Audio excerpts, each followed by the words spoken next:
موسیٰ کلیم اللہ، اللہ تبارک و تعالی سے گفتگو کرتے ہوئے جب پوچھتے ہیں کہ فلاں بندے کی دعا کیوں قبول نہیں ہوئی، ہم سب نے اس حسین سی حدیث کو انشاءاللہ اس طرح سے اپنے اوپر لینا ہے، کیونکہ انسان جتنا بھی کام کرے کم ہے، جتنی بھی طہارت کی طرف جائے کم ہے. تو کہا ایک زبان کا بہت زیادہ پاک ہونا، بہت زیادہ ہمیں سینسٹیو ہو جانا چاہیے.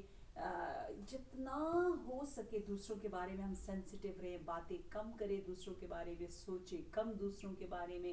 حدیث میں ہے نا کہ طوبیٰ لمن شغلہ عیبہ عن عیوب الناس، کتنا خوش نصیب ہے وہ انسان جو اپنی اصلاح میں، جیسے ہم کماتے اپنے لیے زیادہ ہیں، اپنا گھر بنانے میں اتنے مصروف ہوتے ہیں کہ دوسروں کے گھر بنانے کی ہمیں فکر نہیں ہوتی، اس طرح اپنے نفس کی اصلاح میں اتنے بزی ہوں کہ دوسروں کی برائیاں دیکھنے کا، ڈسکس کرنے کا ہمیں فرصت ہی نہ ملے. ہم کہہ رہے میں تو تھک گئی ہوں، میری کمر میں درد ہو رہا ہے، میں نے اپنے گھر کا اتنا کام کیا ہے، اب میں کیا دوسروں کے گھر کے جا کے کام کروں، میرے بچے اتنے، میں اپنے ایک دو بچوں کو سنبھالوں بڑی بات ہے، میں اور دو بچوں کو سنبھالوں، نا میں نہیں سنبھال سکتی. ہم کہتے ہیں نا اپنے گھر میں نے کوکنگ کر لیا، اب اگلے گھر بھی جا کے کوکنگ کر، میں نہیں کر سکتی کوکنگ. اس سے بھی زیادہ ہم کہیں کہ میں اپنے آپ کو ٹھیک کرنے میں اتنی مصروف ہوں، میری اپنی اتنی برائیاں ہیں، میں نہج البلاغہ سے دور ہوں، صحیفہ سجادیہ سے دور ہوں، عربی زبان مجھے صحیح طرح نہیں آتی، میں نے بہت کچھ تفسیر پڑھنا ہے، کیا کچھ سیکھنا ہے، میرے اندر یہ برائی سب کو ٹھیک کرنا ہے، اپنے آپ کو بہت بہتر بنانا ہے، اتنے اسکل سیکھنے، مجھے ٹائم ہی نہیں ہے دوسروں کے بارے میں سوچنے کے فلانی نے یہ کیوں کیا، فستانی نے وہ کیوں کیا.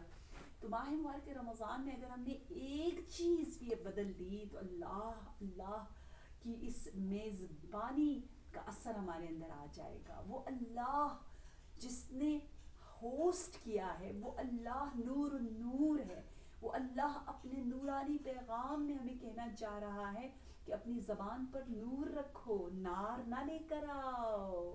سبحانک یا لا الہ الا انت الغوث خلصنا من النار، کہ میری زبان نور سے دور نہ ہو، میرا دل کینے سے بھرا ہوا نہ ہو. جس دل میں کینہ ہوتا ہے وہ تمام مشکلات کی جڑ ہے، وہ گندگیوں سے بھرا ہوا ہے، وہاں پھر نور نہیں اترتا. اس لیے بار بار سوچے، کچھ آپ آہستہ آہستہ سب بھولنے لگ جائیں. آپ کے نہیں جو ہوا ہے پتہ نہیں کیا ہوا تھا ایسا کچھ، چلے چھوڑ دو. کوئی ریپیٹ کر رہا ہو فیملی میں کوئی باتیں، پرانی باتیں، تو آپ فوراً ٹاپک چینج کریں. آپ کے مجھے کہاں یاد، میرے اپنے اتنے بڑے بڑے مسائل ہیں. جس طرح جناب ابو ذر کے بارے میں ہے کہ ایک مرتبہ آپ کی آنکھوں میں درد تھا، اصحاب نے کہا ابو ذر جا کے علاج کرو. تو جناب ابو ذر نے کہا کہ اتنے بڑے بڑے مجھے کام ہے، میں بزی ہوں، بہت بزی ہوں، ابھی ٹائم نہیں ہے. تو کہا کس چیز میں بزی ہو؟ جیسے ہم لوگ کہتے ہیں نا اوف اللہ ابھی شادی کا سیزن ہے، میرے گھر میں میری بیٹی کی شادی ہو رہی ہے، مہمان آئے ہوئے، میں ابھی ڈاکٹر کے پاس کہاں جاؤں گی، میں تو بھول گئی ہوں کہ مجھے کمر میں درد ہو رہا ہے، بعد میں چلی جاؤں گی، ابھی دانت میں درد ہو رہا ہے بعد میں جاؤں گی ڈینٹسٹ کے پاس. ہم ایسے کرتے ہیں نا، چھوڑ دیتے جب بہت اہم کام ہو. تو جناب ابو ذر کہہ رہے میرے پاس اتنی ضروری کام ہے کہ یہ کوئی کام ہی نہیں ہے. ٹھیک ہے چلے اس کو کروں گا، درد تو ہو رہا ہے. تو کہا کیا ہے وہ ضروری کام؟ کہا وہ ہے جنت اور جہنم سے دوری، جنت سے نزدیک ہونا میرے لیے اتنا ضروری ہے. وہ میرے دماغ میں اتنا سوار ہے کہ مجھے یہ چیزیں لگتا ہے okay I'm just delaying these things. اور اس لیے مولا امیر المومنین سے I think روایت ہے کہ جسے جنت اٹریکٹ نہ کر سکے، اٹریکٹ اپنی طرف، جذب، جسے جنت کی دلکشی اور بیوٹی اپنی طرف بلا نہ سکے، تو پھر وہ کہاں اور کون سی چیز اس کو اپنی طرف اٹریکٹ کر سکے گی. تو بہت بڑی اٹریکشن ہے جنت، بہت بڑی اٹریکشن ہے، سب سے بڑی لذت ہے. جن کی روحیں کچھ منٹس کے لیے پرواز کرتے ہوئے بتاتے پوری دنیا کی نعمتیں ایک طرف، جنت کی جنت جو سما انہوں نے دیکھا ہوتا ہے، ایک نور کی جھلک جو ایک نور دیکھتے ہیں، وہ جسے بتایا تھا وہ شخص اتنے عذاب میں تھا، ملین ایئرز عذاب میں تھا، لیکن آخر میں کہتے دور سے ایک نور نظر آیا، اور اس نور میں اتنا پیار، اتنی محبت، اور ایسا لگتا ہے وہ نور مجھے پہچانتا ہے، میں اس کو پہچانتا ہوں، ہم صدیوں سے ایک دوسرے کو جانتے ہیں، اور وہ مجھے اپنی طرف بلا رہا ہے. کہتے اس نور تک پہنچنے کے لیے میں بلین ایئرز عذاب بھی چکھ لوں تو کوئی بات نہیں، اتنی اٹریکشن ہے اس نور میں. یا نور قبل کل نور، یا نور بعد کل نور. تو اس نور اگر اس کے حصول کے لیے ہم ظلمتوں سے اپنے آپ کو دور نہیں رکھتے، اور وہ چیز ہمیں اٹریکٹ نہیں کرتی، تو امام علی علیہ السلام اسٹونش ہے، حیران ہوئی، کہہ رہے then what can attract you if Allah's nur is not attracting you، اور اللہ اگر آپ کو اپنی طرف نہ بلا سکے تو پھر کیا بلا سکتا ہے. تو اس لیے انشاءاللہ یہ تین چیزیں، ایک زبان کا صاف ہونا، ایک دل کا پاک ہونا،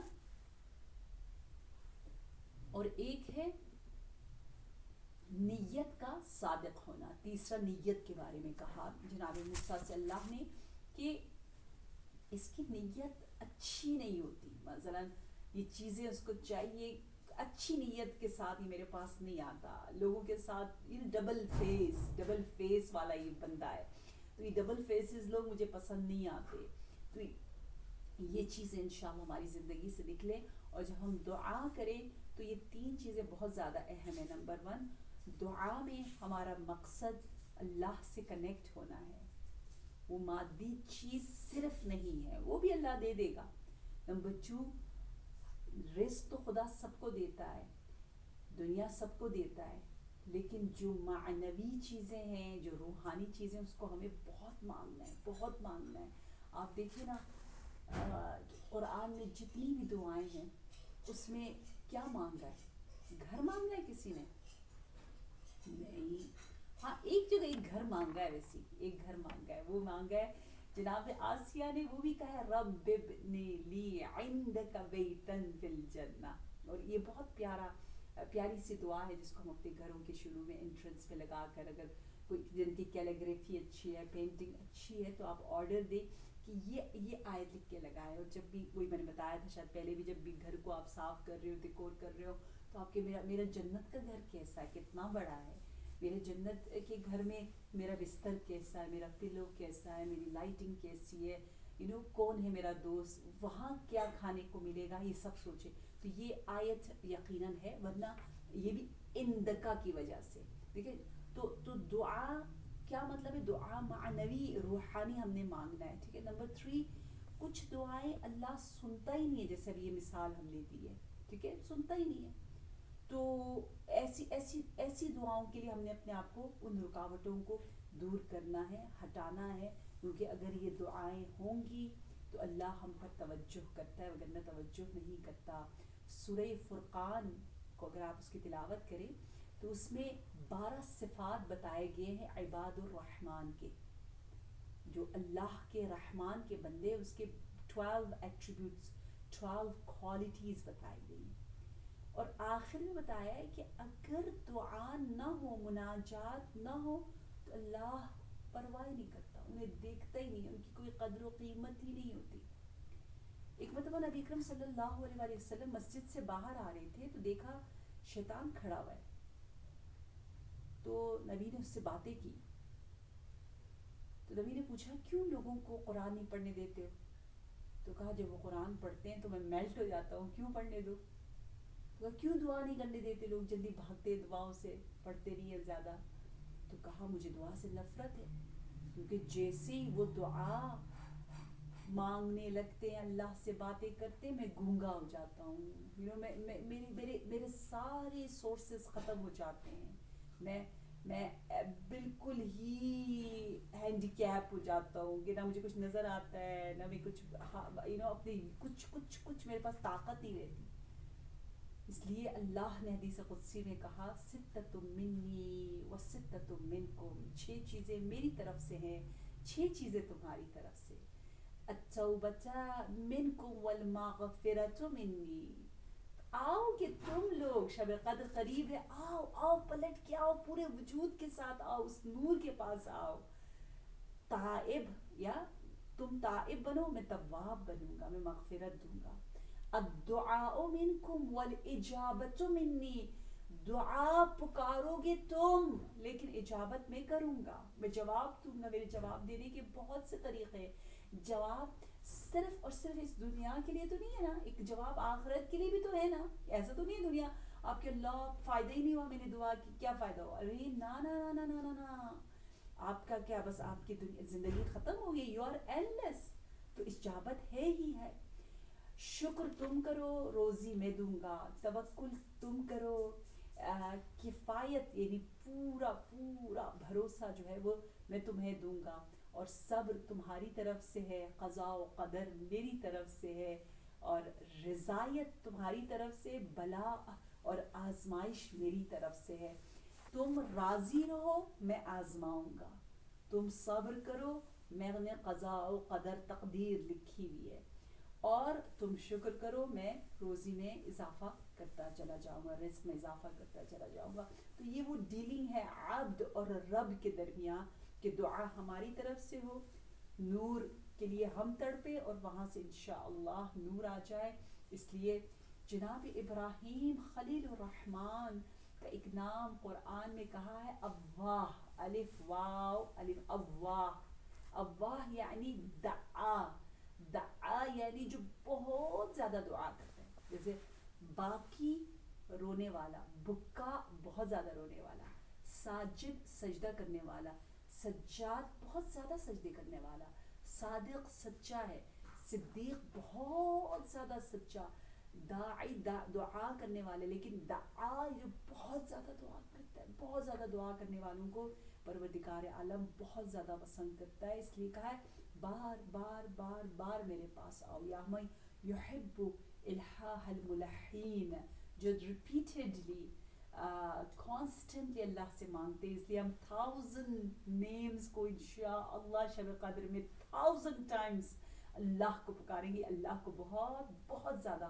پسند ہے انشاءاللہ ہماری جوشن کبیر، زبردست جوشن کبیر ہو، اور ہماری تقدیریں بدلے، اور ہماری دنیا آخرت، عالم قبر اور عالم کفن، عالم نور جو ہے وہ اللہ کے اس نام یا نور النور کے ذریعے انشاءاللہ ہماری تقدیر بھی منور ہو جائے۔ اسی دعا کے ساتھ کہ اللہم انی نسألک و ندعوک باسمک العظیم الاعظم العز الاجل الاکرم، اللہم انی اسألک بفاطمة و ابیہا و امیہا و بعلہا و بنیہا، بار الہ پروردگارا، امام عصر کے ہاتھ بھی بلند ہے، امام نے بھی افطاری کی، امام بھی سحر کر رہے، امام بھی روزہ رکھ رہے، یا اللہ یا اللہ، امام کی دعاؤں کا، امام کے رکوع اور سجود کا واسطہ ہمیں طولانی سجدے کرنے کی توفیق عنایت فرما، ہمیں کلام نور الہی سے متصل ہو کر اپنی زندگی کو قرآنی، حدیثی اور بہترین نورانی بنانے کی توفیق عنایت فرما، ہماری اولاد کو نیک سے نیک تر بنا دے یا رب، ہمارے گناہوں کو اپنی بارگاہ میں دھو ڈال دے پروردگارا، امام زمانہ کو اذن ظہور عنایت فرما پروردگارا، جو بیمار ہیں انہیں شفا دے دے، جو دنیا سے جا چکے ہیں ان کی مغفرت، ان کے درجات کو بلند فرما دے پروردگارا، ہم سب کی عاقبت کو ختم بخیر فرما۔